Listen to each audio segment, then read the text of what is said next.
Hello, bonjour à tous, chers amis. Nous sommes le mercredi 16 décembre, il est 20h30, heure de Paris. Merci d'être avec moi pour ce live et merci à vous qui le voyez en différé. Alors n'hésitez pas à mettre des pouces, des petits cœurs et des émojis sympas ou même moins sympathiques pour me signaler votre présence et pour augmenter la visibilité, ainsi qu'à partager cette capsule si vous jugez que le contenu pourra aider vos amis. Bienvenue à tous, pour ceux qui ne me connaissent pas, je suis David Job, auteur, consultant et formateur en excellence. Solution Chaos est ma capsule hebdomadaire où l'on cause ensemble comment passer du chaos à l'excellence. Je n'ai bien sûr pas la prétention de vous livrer la vérité absolue, simplement de partager avec vous mon point de vue sur le sujet et vous inviter à la réflexion. N'hésitez pas d'ailleurs à commenter mon opinion.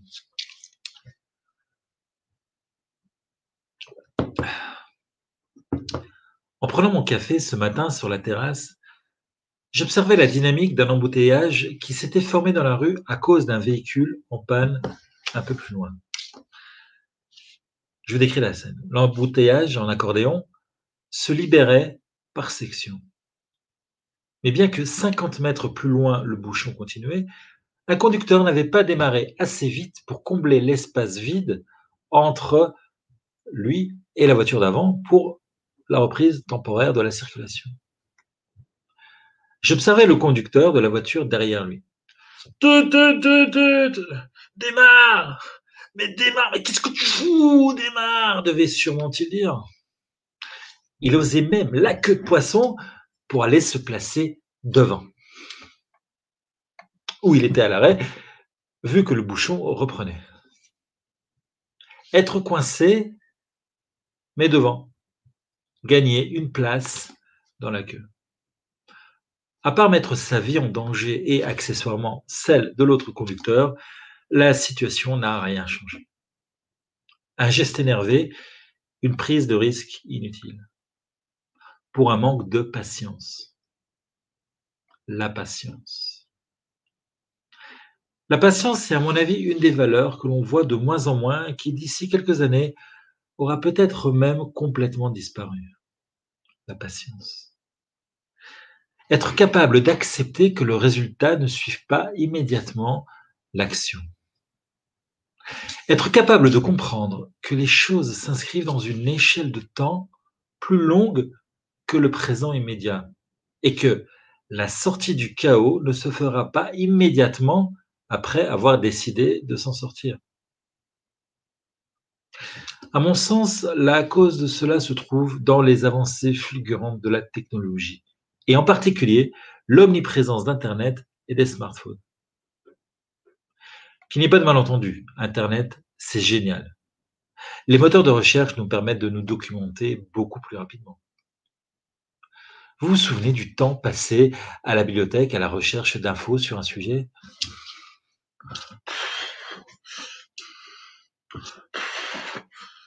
Combien de temps perdu? Alors que maintenant, aujourd'hui, avec les moteurs de recherche, eh bien, c'est beaucoup plus facile. Aussi, les processus automatisés nous permettent d'être beaucoup plus efficaces. Les emails aussi nous permettent une quasi-simultanéité entre les correspondances sans être dépendant des délais postaux. Sauf que, sauf que, à force de s'habituer à cette simultanéité entre le clic et le résultat du bouton, on en vient à être perdu lorsque ça met 10 secondes de plus que d'habitude. Que faites-vous lorsque la page suivante ne s'affiche pas directement après avoir cliqué? Que faites-vous, par exemple, si mon image reste figée pendant 10 secondes comme cela? Allez, allez, mais qu'est-ce qui se passe? Mais c'est quoi cette connexion? Oh là là, c'est pas vrai. La récompense immédiate. Je clique, je reçois. Et dans la communication avec nos enfants, certains d'entre eux s'expriment plus lentement que d'autres, se développent plus lentement que d'autres, comprennent plus lentement que d'autres. Vous est-il déjà arrivé de regarder votre smartphone ou votre montre lorsque votre enfant parle au milieu de sa phrase, ou pire, de le presser. Allez, accouche! Ou de vous énerver parce qu'il n'a pas compris tout de suite. Chacun à son rythme. Les conséquences de cette impatience peuvent être désastreuses. Frustration de l'interlocuteur qui se referme, blocage de votre enfant qui n'osera plus vous montrer qu'il ne comprend pas tout. Pour l'exécution de vos projets, vos challenges, vos sorties de chaos, c'est pareil. Les résultats viennent souvent après un certain temps. C'est seulement après un travail acharné et assidu que les résultats se font visibles.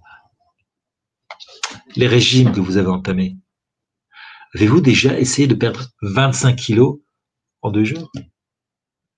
Rééquilibrer des finances en refaisant passer un découvert récurrent en moins d'un mois, le mois d'après.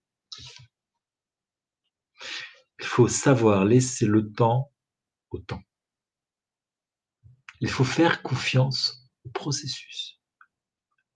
Sinon, on risque de prendre des actions impulsives sous l'effet de l'impatience qui auront les effets contraires à ce pourquoi on est en train de mettre en place et nous plongera encore plus dans le chaos, avec tous les effets de stress, frustration, découragement, etc. que l'on peut s'imaginer.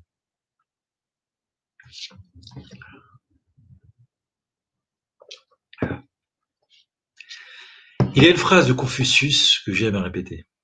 Ne crains pas d'avancer lentement, crains seulement de t'arrêter. C'est seulement l'action répétée de petites choses qui nous permettront d'atteindre des résultats.